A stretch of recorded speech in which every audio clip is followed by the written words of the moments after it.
here, of course. And I mean, we've talked a lot about water, and especially in the springtime, we get rain, every third day. Yeah. So, I mean, it keeps it very, very workable. I mean, it's going to get hot. So over the summer, different situation, but it's also very humid. So, I mean, Right. it never dries out. And I remember that when I lived in California. I mean, it's just a whole, It's I wasn't drier. gardening when I lived in Phoenix, but I mean, rock hard. Yeah. Yeah. There. Yeah. And it's all about the humus in the soil. We can add that. Mhm.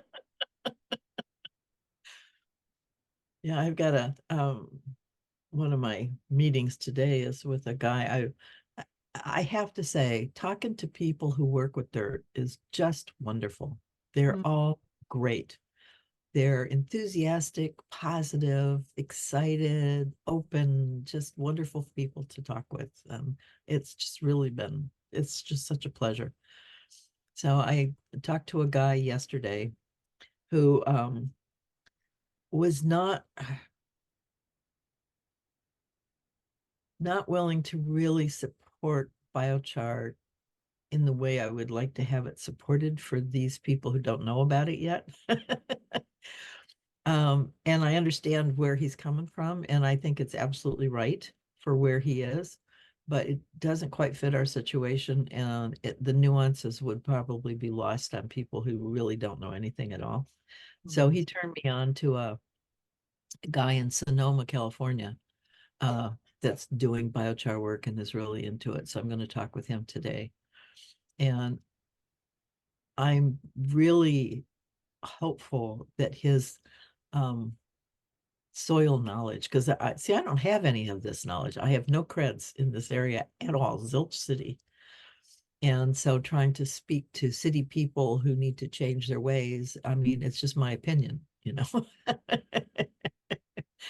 So I'm trying to bring in experts who verify that so that we could work together because they have trusted what these people have said. So I think this guy will be really a good resource for that. And from what Chuck told me, he's working with the city of Sonoma. And so he will have a city mindset, I hope, Mm. and can speak to that. One of the things Chuck talked about was his experience with people training with people planting trees. And he was presenting somewhere his whole thing about soil and healthy soil. And so they asked him to come look at their trees. So we did, and they had built on a former construction site. So it was compacted earth full of all the construction stuff and all of that. And they didn't understand why the trees weren't growing. And the point he made, which I think is something that now could be heard because it's more common knowledge, is that the trees need mycelia to flourish. And if you don't make those connections possible, i.e., you plant separate trees really far away in soil that's not rich enough to allow the mycelium to grow, then they just struggle, you know? And if you take that into consideration and facilitate that, then you have a much better chance. And I think that's a conversation that people can hear. Yeah. Because we're planting $6 million, $12 million worth of trees in the next year or so here. Yeah. And No cost. you are absolutely correct to be very concerned that the proper knowledge is not prevalent. We had a park that designed and developed, right sort of catty corner from this communal property we have. And I mean, I presume it was well designed because they did a level ball field that really drains very well, extraordinarily well. I mean, they had that down, and the grass has, survives pretty well considering the amount of use it gets, which is a lot. The trees were a total disaster. They lost half of them. You know, the ones they planted, the little ones. Right, right. And then they put a playground in the midst of what used to be the whole thing used to be a forest. And so they kept certain trees as specimens.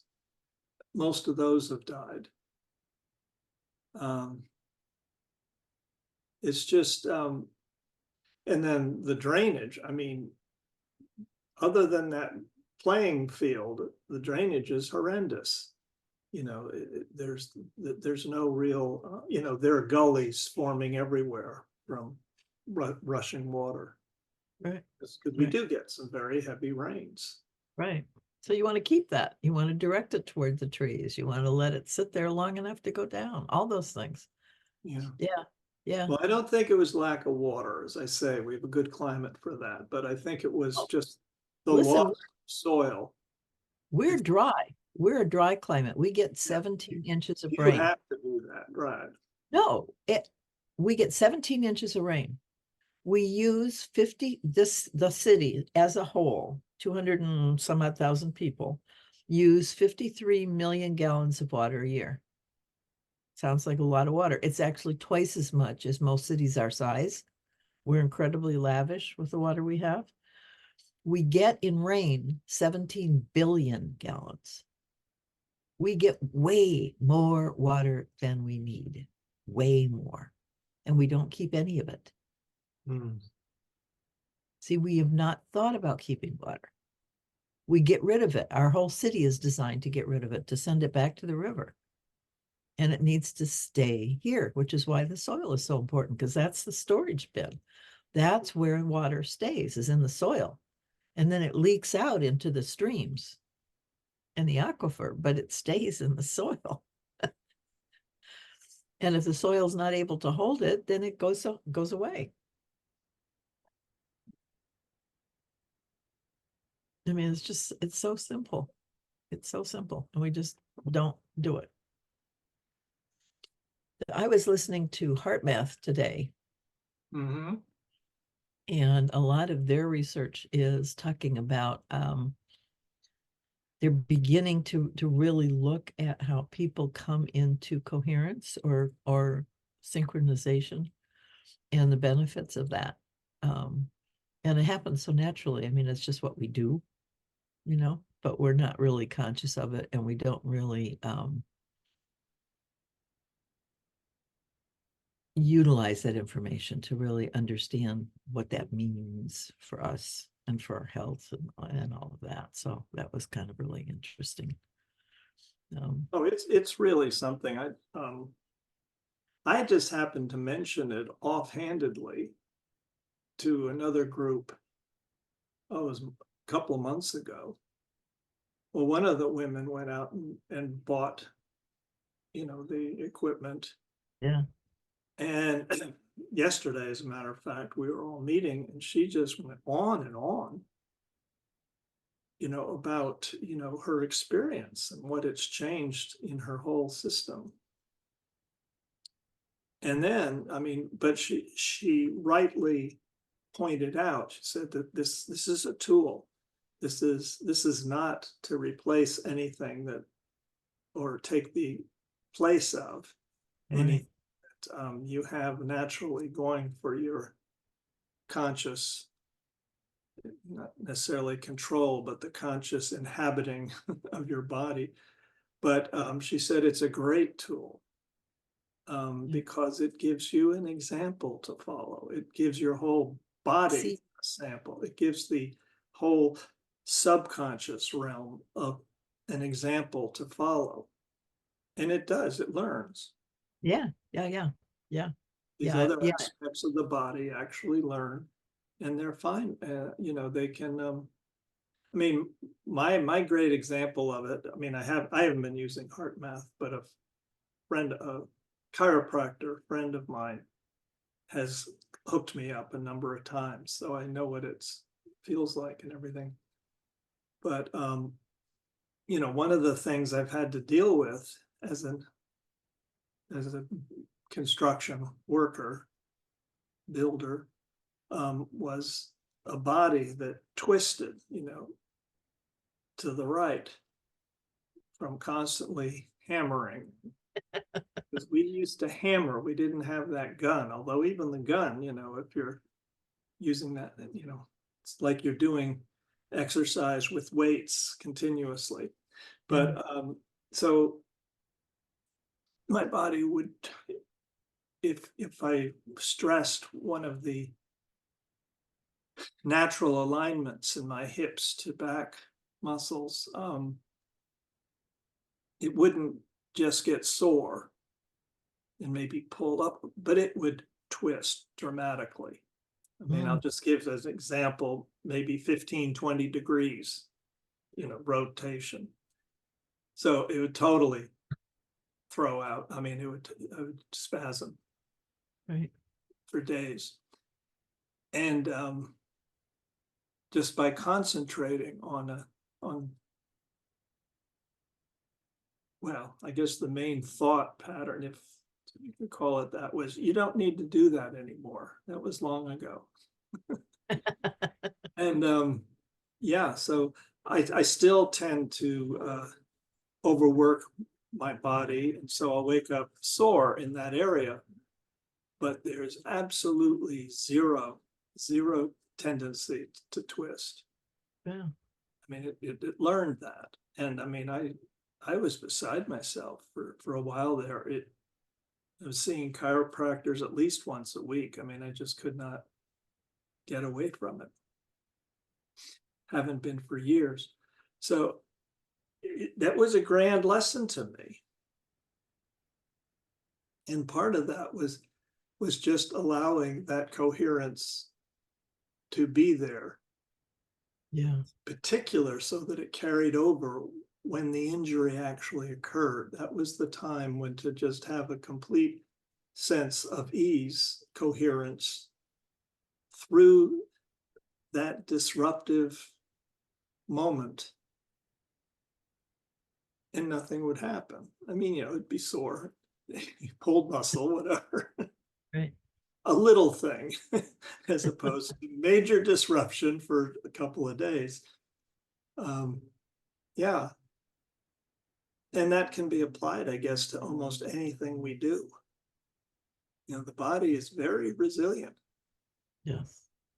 I've also been taught by friends that, it's like a little puppy dog. It wants to do what you want it to do. Yeah. Yeah. Yeah. You're freaking out. So, okay, I can freak out. Yeah, I can do that. Exactly. Yeah. Yeah. Yeah, I think that's why attitude is so important. Because that's kind of how we communicate with our body so often, is that general kind of gestalt feeling that we carry around about that. And when we're negative or depressed or anxious or those large feelings that don't really settle anywhere, that's the communication your body gets. And it says, okay, well, let's see what we can do with that. This is how we manifest that one for you. Yeah, and it takes a little time for that to happen because the body keeps offering up, is this what you need? Is this what you want? And we aren't consistent either. Yeah, because we're not consistent. And, we grow with the ability of the body to respond. And yeah, I mean, to me, what we're talking about is absolutely essential to following any of your teachings about the prime directive. This is coherence with the prime directive. Yeah. If we can't do it within our own body, then we're kidding ourselves. It's a mental project as opposed to a living experience. Yeah. Oh, that's brilliant, Robert. Thank you. Yeah, that's exactly right. Yeah. Yeah. Yeah. I mean, it's all, our body is all life. We got 30,000 little things in here. Surprise. So yeah, so we want to make it all happy. Yeah. And it wants to be happy. It's perfectly willing to be happy, but it'll do other things too if we send it that kind of information. Well, it is very interesting. It's kind of like our cat. Our cat, she's become very vocal in her 17th year, very vocal, and she'll keep telling us that she needs something. Terry's a little bit more refined in her ability to discern exactly what that is, but I know that something's up and I can try different things. And it reminds me very much of what the body is doing, my body is doing. And, there's not a language that's immediate. I mean, we're very fortunate to have language, human beings, to have language as we do. But the subconscious mind doesn't respond to that. It's kind of like a kitty, she doesn't care what we're saying. It's like this, but at least she knows that we're paying attention.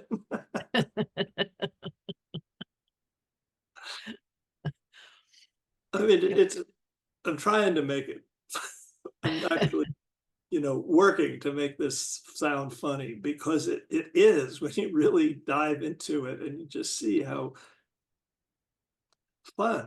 funny, ridiculously funny. I mean, this all is. One of the things that HeartMath showed this morning is that they can actually measure, there's a 1.5 seconds difference between when the heart registers what is next and the mind knows it. But then there's more time between when the mind knows it and between when we know it, when we're cognizant of it. So we get these subtle feelings, and we don't really recognize those feelings until the mind has engaged with that. So those first 2 hits are beyond what we normally are aware of. Right.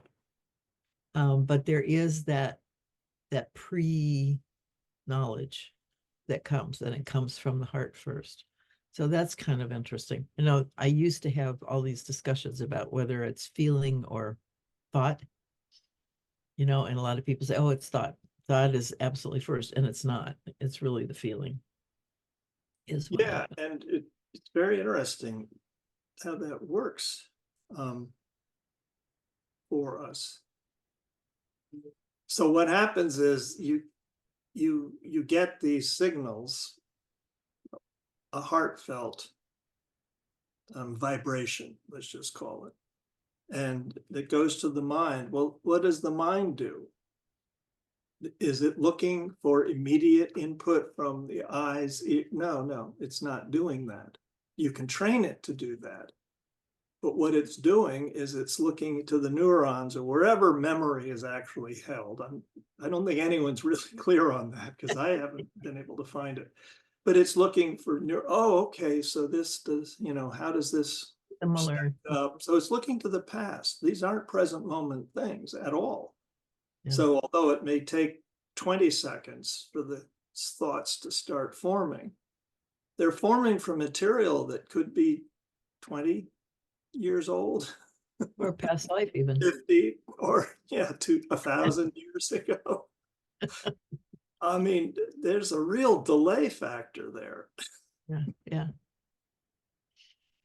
I mean, you've HeartMath, but you, in bringing this up, have really hit on that delay factor. We live in the past unless we're very, carefully tuning ourselves. If we're able to live without thought, we can be present. Yeah.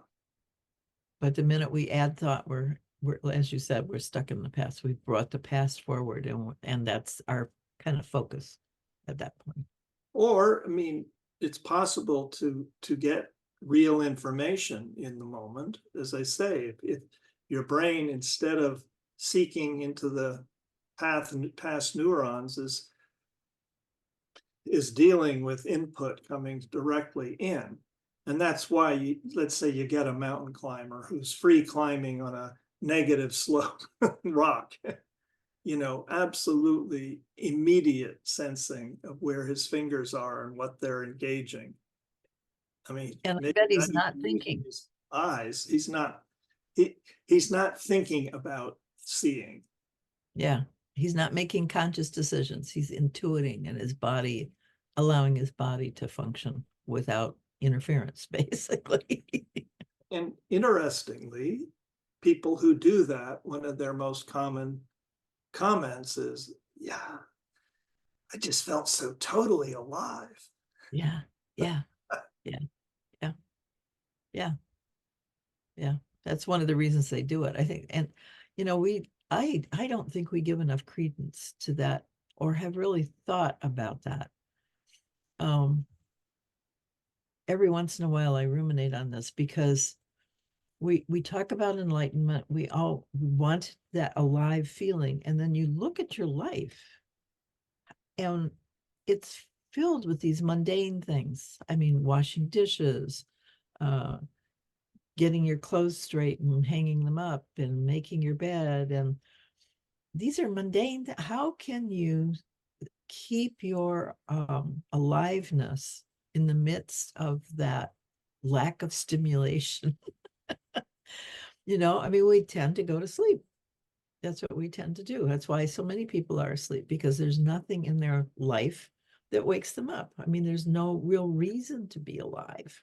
We function quite fine on this, half alive state, half awake state. And those people who are alive, who get into that. So soldiers, when your life is always on the line, you have that hyper vigilance kind of stuff. When they come back to the city, it's like they can't stand it. Mm. They're seeking all this stimulation, which kind of really isn't there.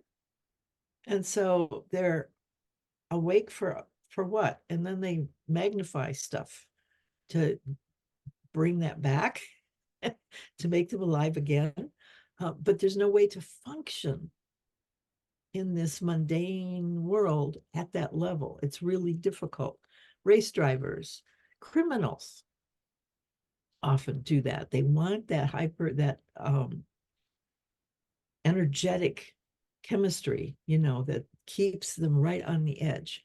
And so they put themselves into situations where how could we use that in a way that's not counterproductive? Well, I think the old Zen masters said it best.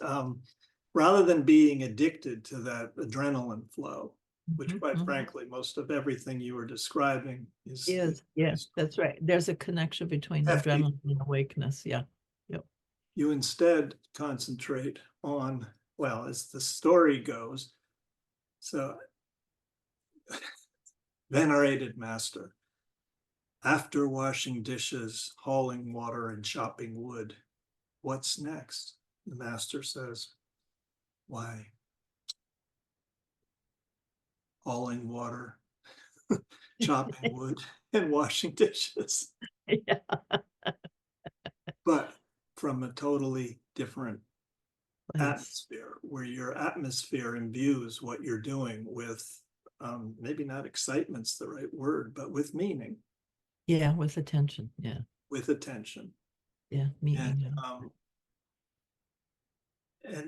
I think that's way overlooked. Yeah. Yeah. Yeah. We try and dumb them back down to where they're half asleep so that they can function, instead of utilizing that in a real way. Yeah. And what they tend to do is create progressions of habits, in the morning. I'm noticing. Yeah. Routine.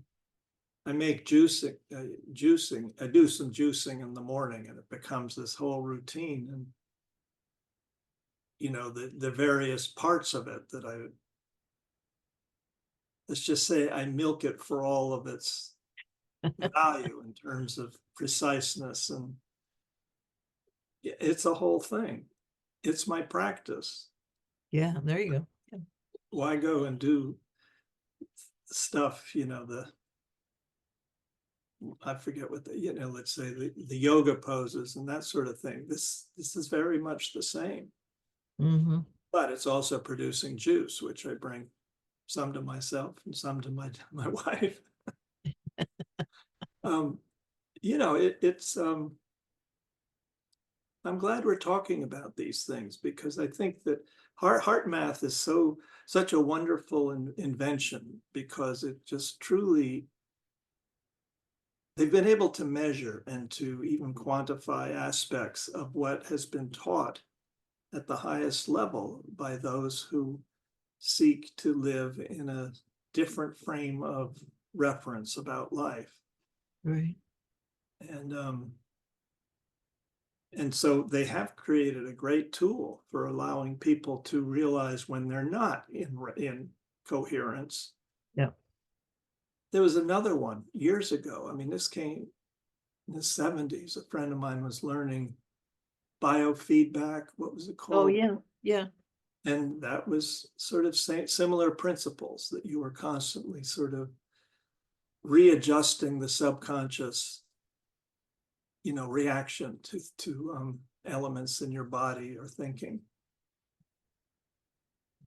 Allowing us to externalize enough to see where we are and then recalibrate. Just that little shock that you got. I didn't like that at all. Whoops, pay attention. I often wondered if it would have been more effective if there had been a shock.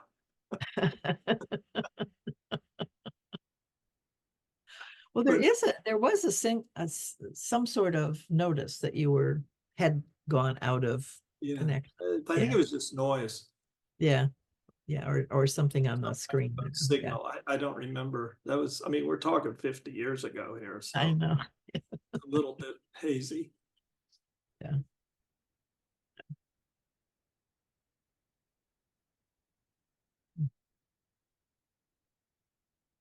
I don't think we give enough attention to that. How to so much of our life is looking at something different or better. I mean, we equate different with better. Actually, there's kind of a, we've got to improve. We've got to be different in some kind of way. The evolution of the species is going to make us different in some sort of way.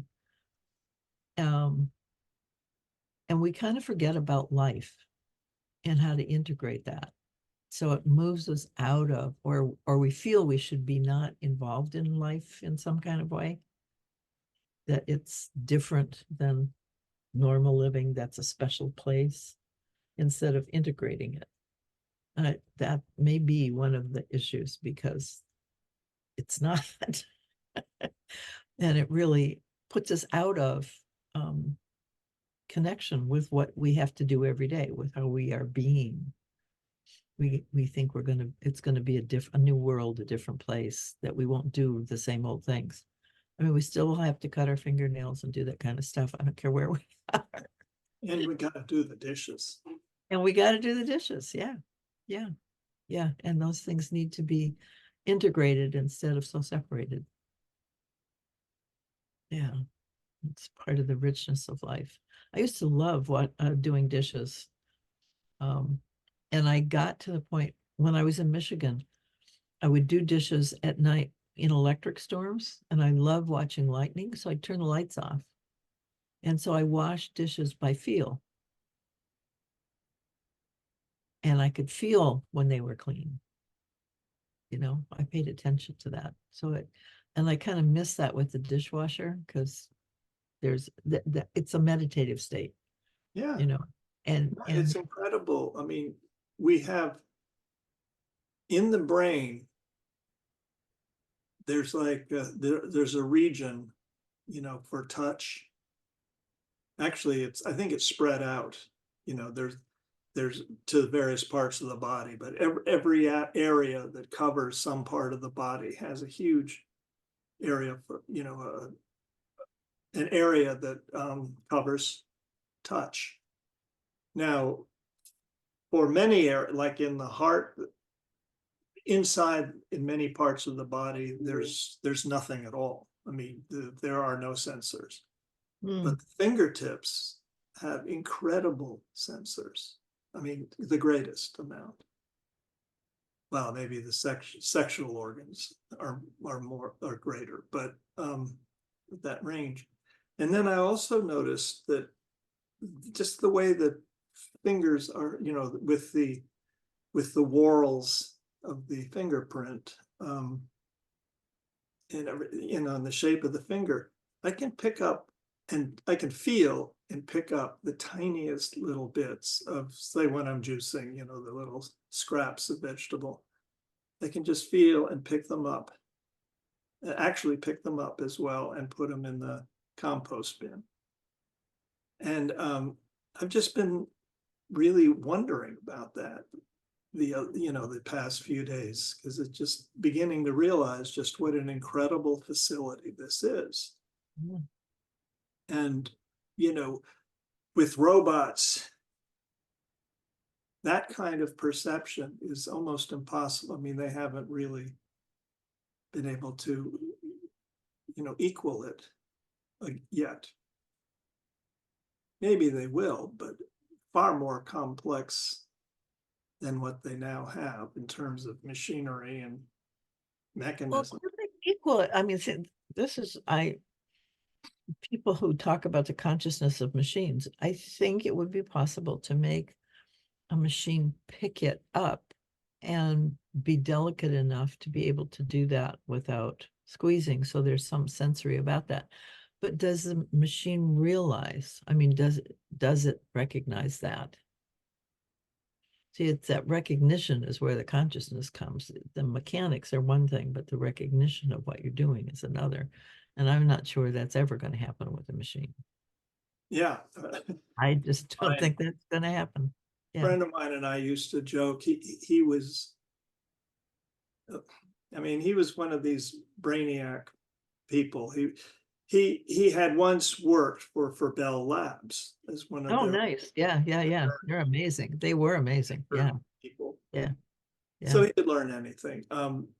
We needed a backhoe driver, so we would rent backhoes for him. And 2 years later, 3 years later, he was pretty good at it. And he would go to these competitions just for the heck of it. And he would never win, but he'd do very well. And one of the things they had to do was they had to pick up an egg, this huge hunk of, 1,000 pounds worth of machinery, Right. and they could do it. But I mean, he actually could do it. But obviously, But the machine doesn't know it's the doing it. machine wasn't doing anything of its own.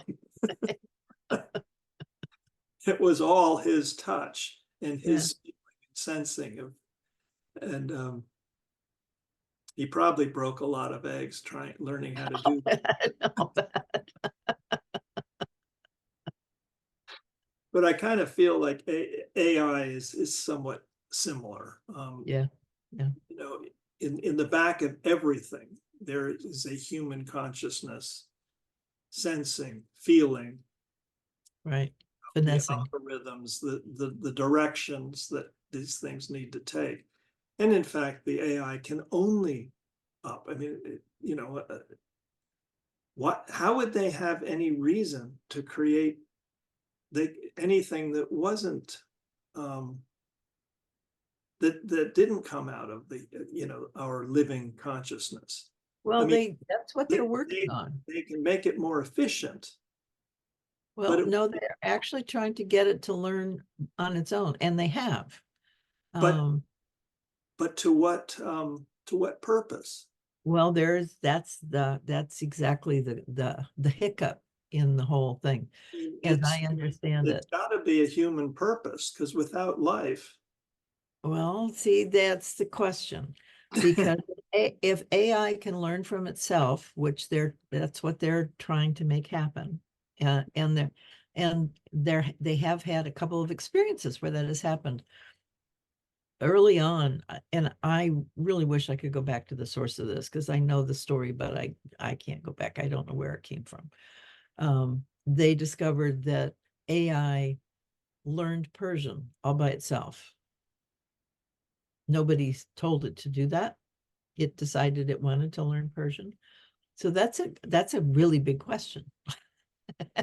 How did it make that choice, and to what purpose? What's the intent, or what is going to happen now that it knows Persian? How is that going to impact the rest of it? And that's, I think, the big surprise as we're going on, because they are, in my understanding, and it's really simple, so I could be wrong, but as these things are out in the wild, quote unquote, and learning from each other, then they build on the past that they've experienced. And you don't know how they're going to put those connections together. I mean, one of its brilliances is it makes connections faster than we can, because it can bring in more data. And so it puts those together faster. We have a smaller amount of data to put together, although I suspect that we make connections that it might not be able to, because there's something that's not necessarily in the data field that we pull forward, but that's another thing. Right. But No, I think there would be a lot. I mean, yeah, what I mean, our what past lives, field they're working from. I mean, it's yeah, this base of knowledge, and but it's all that's history. not what we live out of. We don't live Yeah, out of that. yeah, yeah. Not real life. We live out of connections that are, much subtler. Yes, yeah, Something that was vocalized and put down in some way, a embedded nuance that's not into really in it. the field. Yeah, So, yeah.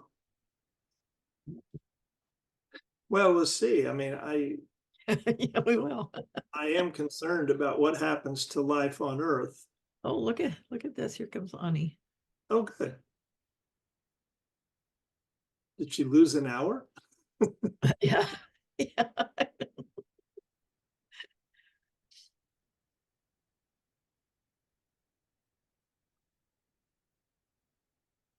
Yeah, I mean, we've got so many tensions all colliding at the same moment. So I don't know how much we'll be able to really see what's happened with that. I don't know how long that's going to continue to exist if we lose a whole bunch of people and get more focused on survival than doing anything else. Oops, there she goes.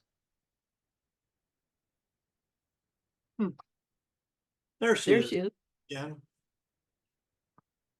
Oh, we have just enough time to say hi. Yeah.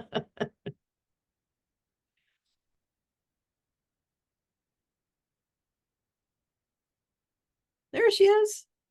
I'm sorry I'm late. I went out for my morning walk and I just got caught up.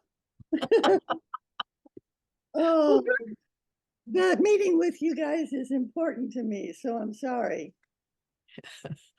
Oh, it must have been a good walk. Well, it was actually. There's some beautiful roses that are just full bloom.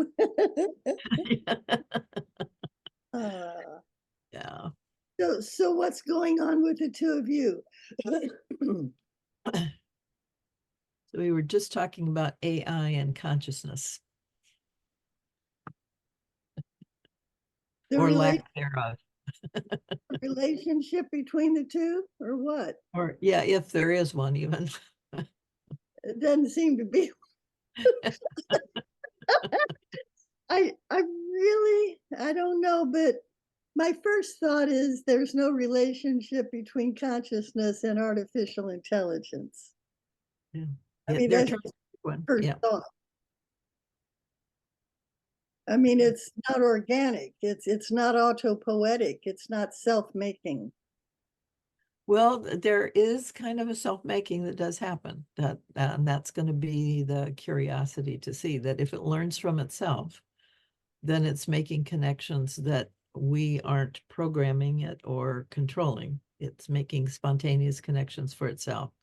And so the theory seems to be that will generate a thing that can think for itself, basically. So I'm not so sure that that's true, but it certainly can make connections. but they're all past, as Robert and I were talking about it. It's all about the past. And it doesn't have anything other than that really tiny world to draw from, where humans draw from that world. And then there's this vast amorphous world that we also pull from, sensitivities that we don't have.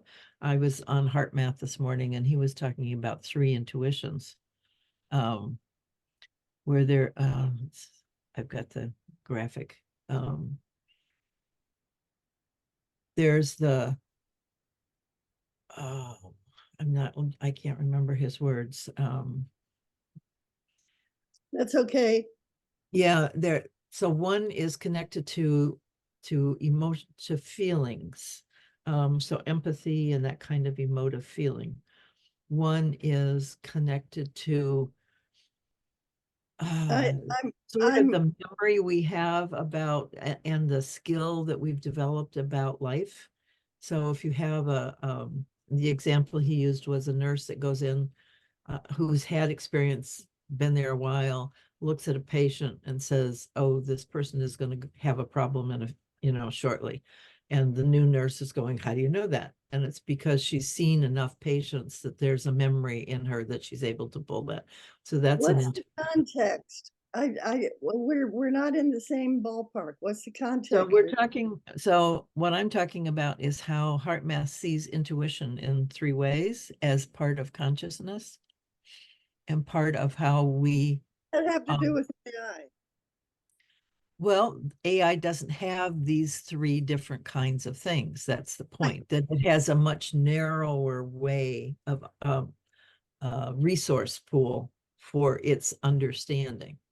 Or to back up a little further, we've mostly been talking about consciousness, human consciousness, and our integration of ourselves with our consciousness and our experience, our conscious experience, and putting all that together, and how Heart Math, I mean, that arose because Kathryn told me about her experience with this Heart Math presentation this morning. And we just started talking about, consciousness and how even washing dishes can be imbued with a sense of purpose and meaning that is as exciting as the adrenaline rush of a rock climber, climbing without ropes on a sheer wall. But for very different reasons. It isn't an adrenaline rush, but it's a rush of just pure life, even washing dishes. And that to me is the meaning of the old sort of joking adage, what's life before, awakening. And the Zen master says, washing dishes, chopping wood, carrying water. And then the initiate says, well, what's life after? Says, washing dishes, carrying water, chopping wood. But it's been imbued with the full awareness of the totality of it all. You look puzzled, Annie. I'm trying to integrate that with what's arising in me in the last couple of days. My book just arrived. Oh, Your book? what's this? A book you've written? Did you get it? No. It's not possession-wise, my. Oh, okay.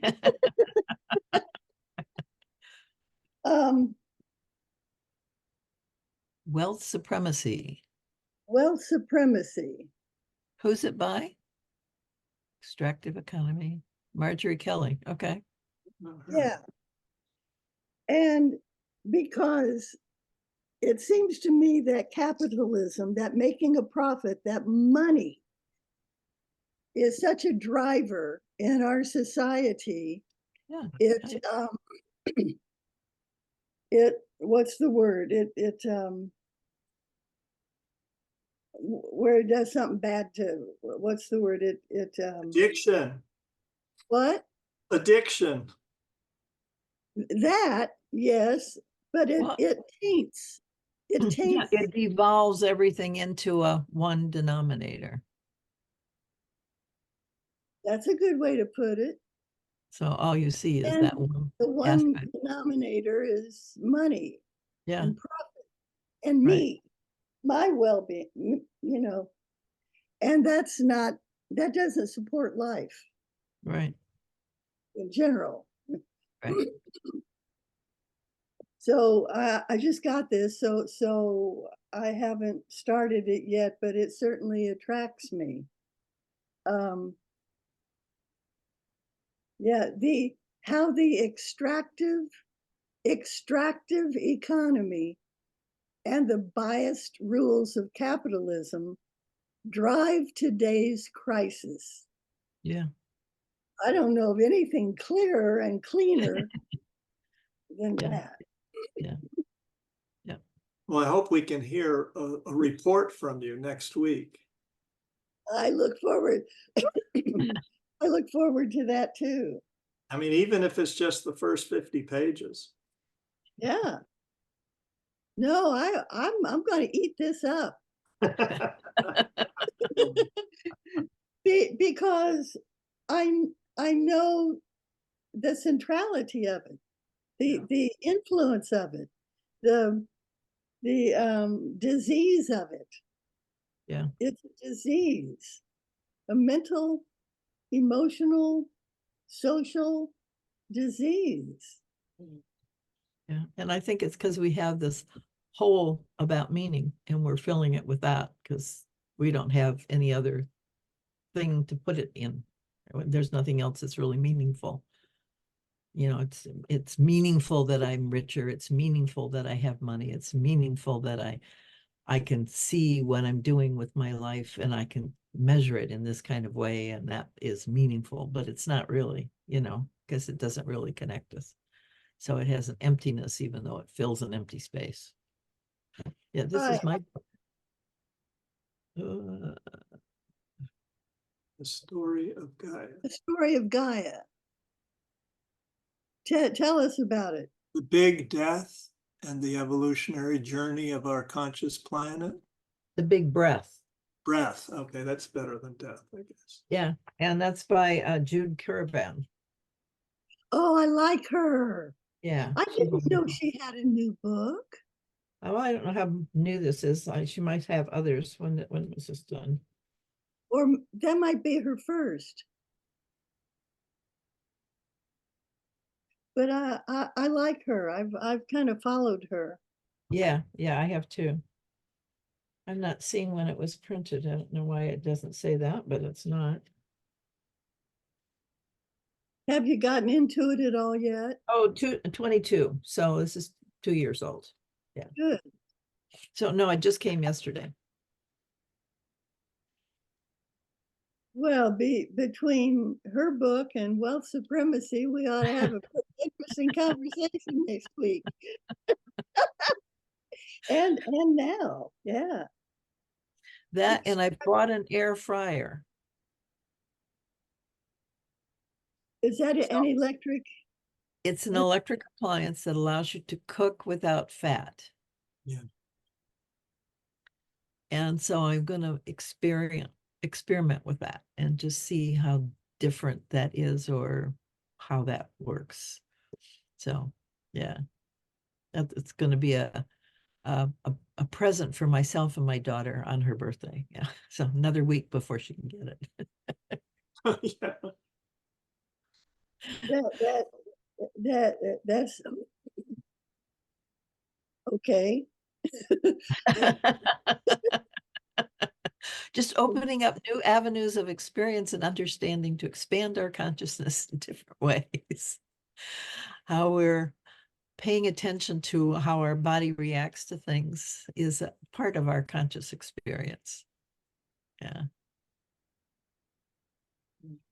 Which is actually, going back to AI, which is a an aspect of AI that it doesn't have. It doesn't have that body reflection, that sensitivity to its own body that we have. It's all external to itself. Just kind of an interesting thing to think about. As a species, at this time on planet Earth, what would we identify as our most crucial focus? For me, it's the planet itself. You have to be more specific. Well, we live as part of a living being that we are killing. So it would seem to me, Say that again. we live as part of a living being that we are killing. We live as part of a living being that we are killing. And if we don't pay attention to the life of that being, we will die. So it seems to me we need to pay attention to the living being that we are part of and help it live.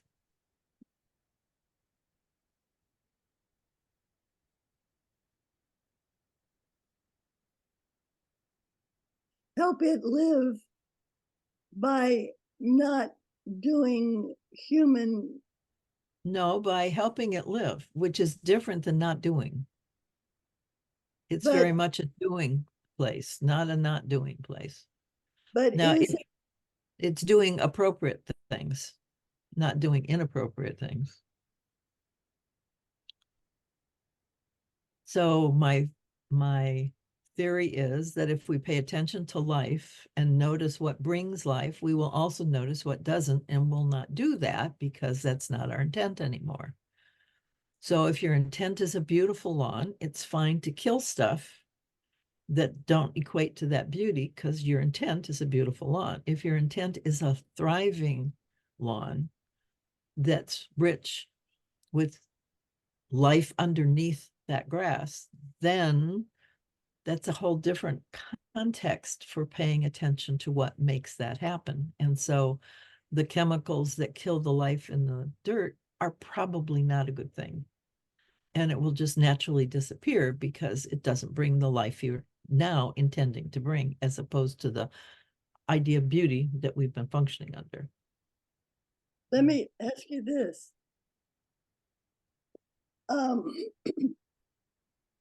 Is the only, okay,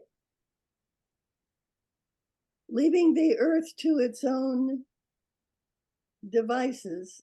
We kind of can't do that. That's been an illusion. Let me finish Okay. let me get to the question. Is it true that, or isn't it true that the earth left to its own devices is self-renewing, is self-sustaining? Mhm. Isn't it true that the only interference with that is human activity? Mhm.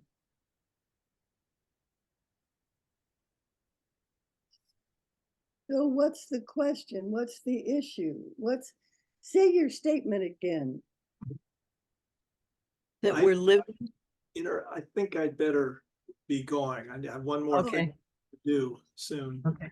Afternoon. Okay. But please Thank- don't stop on my account. I just need to keep going. I'm going to have to stop pretty soon too, because I have something at 11, but yeah. Okay. But Sorry, I Bye. came late to miss. I am glad to see you, Ani. I'm glad you came. Yeah. Thanks. Yes. Okay. Okay. So you've got to go to. And very shortly, yeah. I have a couple minutes, but I do have to go. So it's if we're part of the living being. I mean, see, everything you've said is right.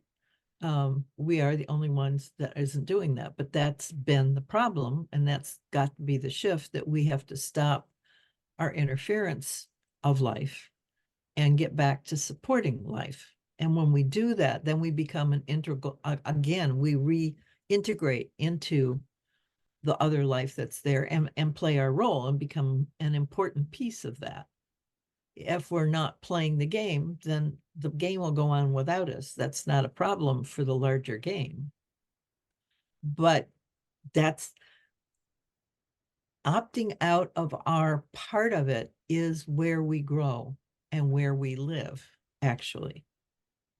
So to say it doesn't matter if the earth continues and we're not here is totally wrong, because we're still part of it. Yeah. And to say that we shouldn't be part of it it's a nonsensical kind of Saying that. conversation. Yeah. I mean, it's making us, we're deliberately making us unimportant when we are important.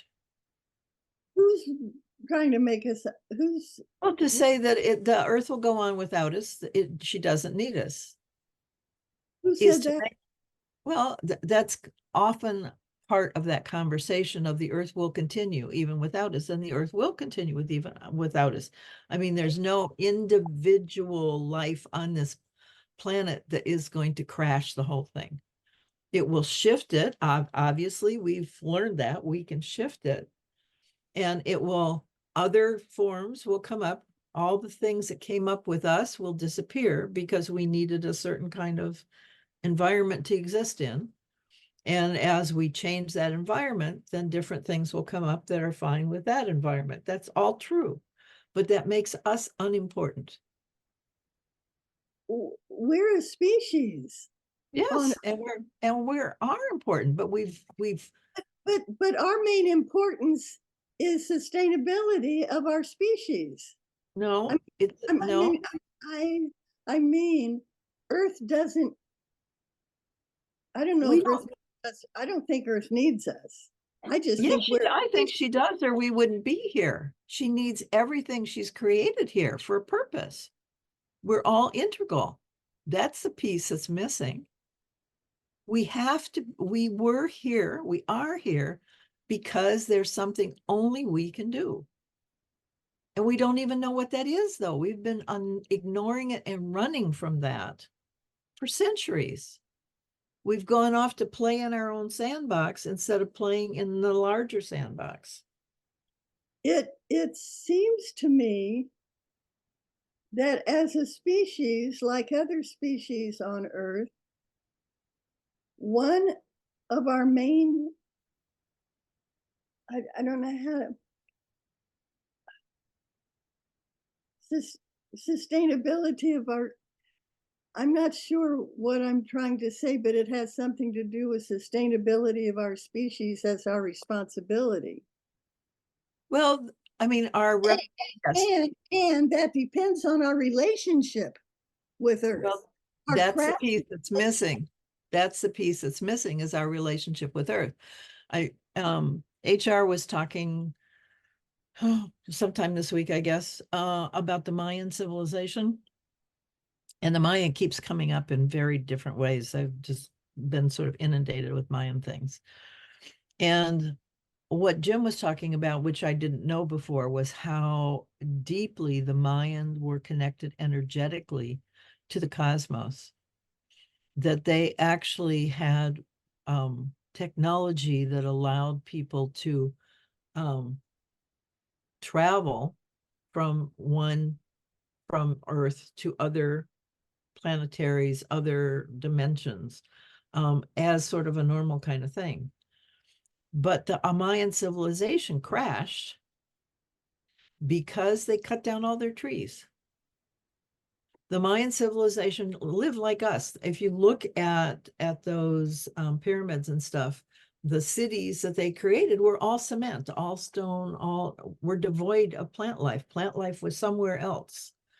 And the way the earth functions, it needs trees. That's the biotic pump. It has to have that circular thing in order to make that place fertile, have enough water, have enough life for life to live. And when you cut down trees, after a while, life can't be there. Right. Because it cuts off the biotic pump. So they still hadn't learned to live with the planet, is my point. Okay. They were able to live all these other things magically, wonderfully, but they still hadn't understood their relationship to the planet. And I think that's the key little piece in evolution that we are on the edge of right here. That if we don't get that we're part of it and figure out how to be us as a part, not be us as separate. If we can be us as a part of this whole living thing, that's going to be a magical shift. But we have to do that. We have to start being here. We have to start caring for it.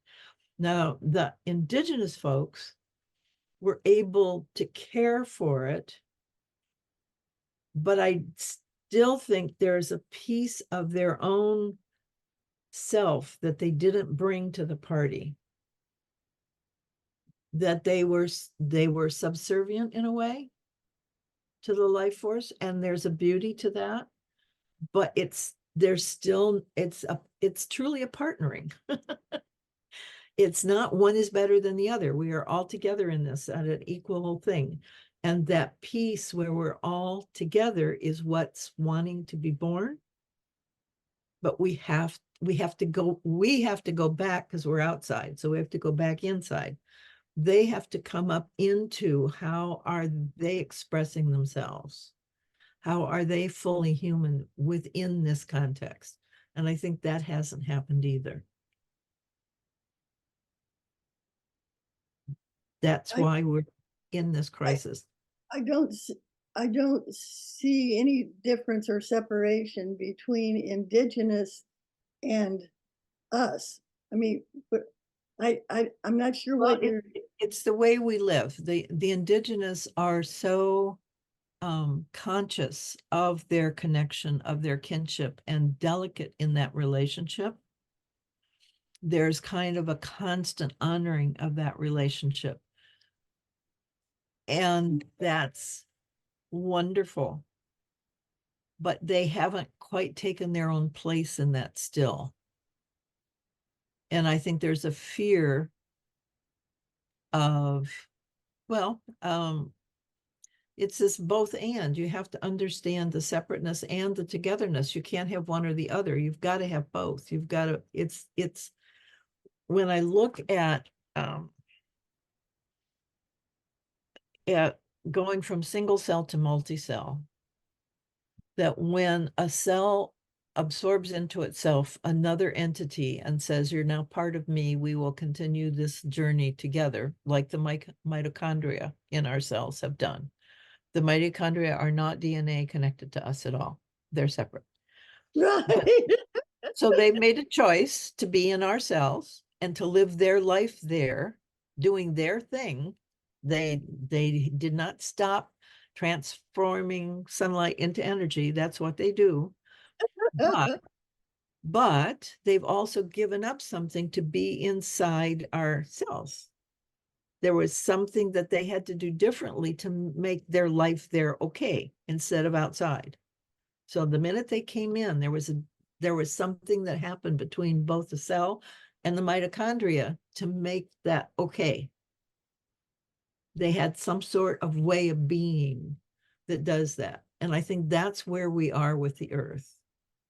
We are outside and seeing how we need to be together, and that to actually do that will create something new, because that's what happened. We're possible only because of that decision. We would not be here as beings. No animal would be here as a being without the mitochondria agreeing to do that with some cell at some point in time, because that allowed for mammals to happen who can't eat sunlight. We have to eat something that's eaten sunlight. And from a human-centric point of view, what is your point, since we are human and we are responsible for our own presence on Earth, for the effect that we have on Earth? But we're also responsible for the 30,000 other cells that have decided to take this journey with us. Well, that's us. I mean, that is Well, and that's the same step we need to make with Earth. The step we've made with all of these to make them us is we need to make the Earth us too. I agree.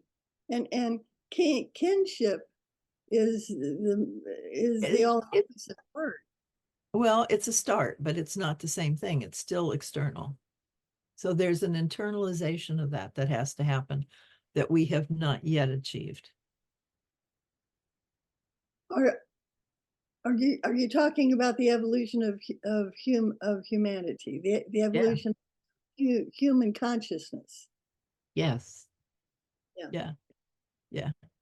To be all inclusive, to see ourselves as Earth, as Well, part of. yes, as well as the conscious. See, we have as a species, because the Mayans have certainly done it, and I think there are other cultures that we've sensed have done it too, that they've been able to be conscious of all of the cosmos and all that kind of stuff, but we've not been conscious of the Earth. We've not included that in all of that. That's the piece that's missing. We're cosmic in origin, that's a given.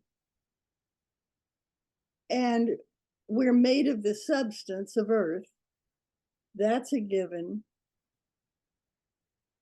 And I'm going to have to go. So, okay, so what is your final statement about it? The fact that we're cosmic in origin and we are the substance of Earth. We are in a situation where we are on a living being, and we have a choice. And of a living being. Well, right now we're living on a living being as part of a living being, and we need to be conscious about that relationship enough to keep ourselves here so that we're claiming our place in life as opposed to abdicating it. So that we're sustainable on Earth. And Earth is sustainable because of us, because we are helping Earth be sustainable. She's not sustainable in spite of us. She's because we are part of that sustainability. We have opted out of that. We have allowed her to be sustainable in spite of us. And that's a problem. We've got to be sustainable because of us. We have to be part of that sustainability. And Okay. that's something that I think the indigenous have done in that piece, but and like the Maya have done in another way, but we got to put the two together. Does that make sense? And I got to go. I got 4 minutes. Okay, hon. Thank you. Thank you. I love you. You bring up such great things. Well, so do you. Together, we're better than the two of us. We are. Yeah. All right. Bless you. And that's Bye. what I'm talking about. That's exactly what I'm talking about with the Earth. Exactly. Say it. Say it again. Say it. Together, we're better with the two of us than we are separately. So the Earth needs us to come together with her because it's greater than the sum of our parts. That's exactly what we're doing. Okay, I'll muse that. That's the right word. Okay. Thank you. Bye. You too.